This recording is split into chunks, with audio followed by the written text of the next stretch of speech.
I see a lot of these motivational speakers telling you what you need to do and how you have to go out there and grab life and don't be afraid and go to the mountain. And when you get to that mountain, build another mountain and blah, blah, blah. You got all the answers. You're born with common sense. You may not believe it, but you have the answers. They're embedded in there. You know them. Just like all of a sudden, what? They gave them wisdom and not you? Come on. We all have it. I believe a lot of it is in our DNA. We're programmed to survive. Not just exist, to survive, prosper, go forward, blah, blah. You get it. So what I'm saying to you is this. A lot of these guys have good ideas. They're very motivational. But motivate yourself because you have the instinct, you have the knowledge. The lesson lies in learning, and by teaching you'll be taught. It's all there anyway. Just needs to be sought out. Take those thoughts.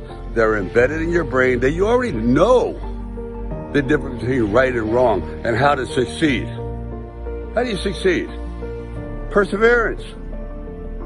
Just keep trying. Keep trying. It's not that hard, not that complicated. I notice every year people make resolutions and maybe 5% stick. Because somehow along the way we sort of lose track of that ambition, that thought. And we say, I don't know if I can handle this. I guess the word is we quit. I have, certainly on many times. But sometimes the word quitting gets a bad rap. By that I mean, if you're on the wrong path, you're on the wrong trail, you're going after something and it's just not working, period. It's just not flowing naturally. And you've been at it for a while, you go, I quit. Good. I did. And it opened up 1,000 new doors for me. So sometimes quitting is necessary to find your proper place in the world. By that I mean, in the early 70s, I went to New York with great ambition. Didn't know a person, like 8-9 million people, and me, not one person. And I went there to be an actor. And let me just tell you, that was a bomb out. Man, did I crater. It was not pretty. So rather than completely go back and maybe drive a forklift somewhere, I went and said, okay, I really do love the film business. I love stories. I love telling stories. I'm not that good at it. At least I had never proven myself. And I started to write. And I would go into movie theaters with a really cheesy tape recorder. I record the dialogue.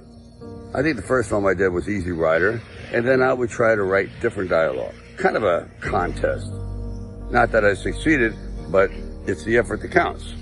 But slowly but surely, I thought, wow, each screenplay is getting better. The first 5, you wouldn't line your bird cage with it. Nope. You wouldn't train your puppy on it. Nope. But around the 5th and 6th one, I went, not bad. And if I had never done that, I wouldn't be talking to you today. Because I had to go out and write my way into my future. No one was giving it to me. I wasn't one of those lucky guys that, oh, you're at the right place at the right time. You're just exactly what we're looking for. When just the opposite was true. They say, you're not what we're looking for. You slur, you're this, you're that, you're kind of a type, you're thuggish, whatever term they used. Some of it was pretty damn brutal. Today I look back on it with humor, but at the time it hurts because words hurt. Words are verbal bullets and they can shred you. But I just turned a deaf ear to it because I had no other recourse. I was going to be something in this business. Not an actor, not a director, but a writer, which was the longest shot ever. So, in conclusion, sometimes quitting is great. Quitting causes you to go in a different direction that you normally wouldn't have gone in, and where you thought, I could never succeed in this. And lo and behold, that door opens, and all of a sudden, destiny pulls you through. It happened to me. The fact that it happened to me is definite proof that it can happen to everybody. You never know what beats inside a guy's heart. The exterior belies the interior. So, I could go on and on about this, but it happens, folks. It happened to me. It's happened to thousands of people before me. Everyone's a friggin' underdog. Even the guys that are billionaires.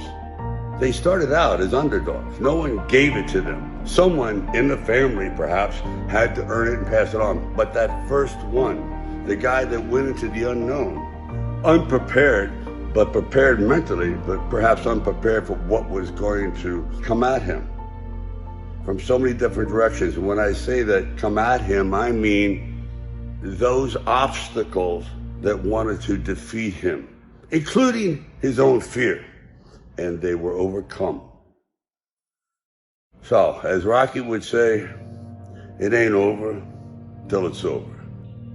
Even though we're on dry land, in reality, life is almost like living on water, which is a very, very strong force. And all water has a current. And that current will take you out to the ocean, where eventually you just get swallowed up by the sheer magnitude of everything. And once you're out there, you can't swim back. It just takes you where it wants to go, not where you want to go. And swimming against the current is really a metaphor for life. You just have to struggle. It's a struggle to achieve one's goals, which is very difficult. It's hard. People tend to minimize, diminish the struggle that is just getting by in life. Quite often it's just easy to go with the current, but to be an individual, to feel as though you did your best in the game of life, you got to swim against the current. Boy, it's fatiguing. But when you get to the other side, you can climb out of that water and you're at the place you want to be, in that unexplored area. Kind of like reminds me of the extraordinary optimism of explorers. Imagine 1,000 years ago, setting sail for the complete unknown. You have no idea. At one time, they thought the earth was flat. You just go over the side and you die, but you still win. Were there sea monsters or this, that? I mean, all kinds of dangers. You're going into an absolute abyss. Yet, what keeps you going? If you know there's something better out there, if you're willing to face the danger, the unknown. That's the journey of life.